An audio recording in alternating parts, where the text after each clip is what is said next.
Hey guys, back in the basement again for another sports recap. Guys, I had some breaking news as far as the NCAA tournament and what's to be expected as far as the men and women's basketball. Well, guys, if you didn't hear, the NCAA has finalized to extend both men and women's basketball tournament from 68 up to 76. With the changes going in effect, I think in the 26-27 season, you know, we all know what it's the reason for. They extended so they can get more bread. They want that money, more games, more money. We know what's about to happen. We know why they're doing it. Now, I'll be honest with you. I'm not a big fan of the extension. I like the 64 tournament. I kind of was disappointed when it went to the 68. I understand, but now it's just getting ridiculous. It's getting out of hand, man. I'm not a fan of it. So let me tell y'all about the format of it, how it's going to be, in case y'all, like I said, y'all haven't heard this first time you heard. So the first four games into the tournament, you remember there was four, right? There was four. Now it's going to extend to 24 teams. So you know what that means. 12 games. 24 teams, 12 games. It is what it is. Again, I'm not a fan of it. I don't like it. It just takes this shine off the game. It really does. Leave it at 64. I thought 64 was perfect. If you're not good enough, you're just not good enough. Step your schedule up, get in a better conference, do what you got to do. Teams are moving conference all the time. So if that's what teams got to do in order to make sure they get a bid in, then make sure they get a bid in, or else dominate the conference that you in. One of the two.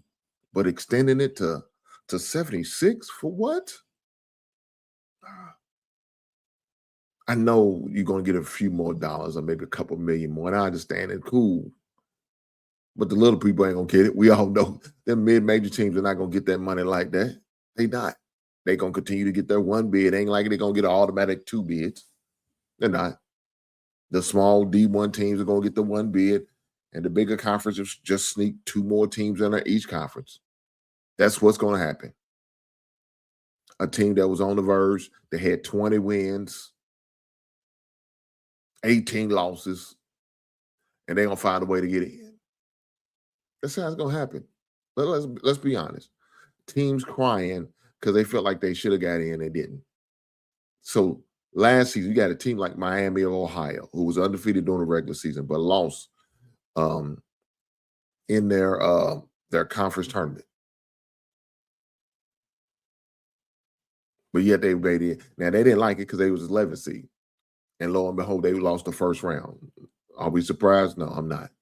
Because they really wasn't that good. They was just able to benefit from a weak schedule. But then you're going to say, well, nobody will play us. Yeah, I find that hard to believe. Again, I'm going to say this. I don't think they should have extended. I hated that they extended from 68 to 76. It's just doing too much. Again, it's taking away for the real teams who really earned their way in and allowing these open bids for more. Really, I'm telling you, major teams, not the mid-major, these small schools are not going to reap the benefit of the expansion. It's going to be the major schools. So now, yeah, NC State's going to be able to get in without no trouble as much. Your Clemsons, your Vanderbilts, teams like that will get to sneak in when they really don't deserve to. They had a couple good wins during the season, but they didn't take care of business for the most of the season. And so they're going to feel like, well, we earned our way. We beat this team. We beat that team. We beat the number 2 team in the AP poll or in the coach's poll. You're going to hear some bullshit like that. That's what you're going to hear.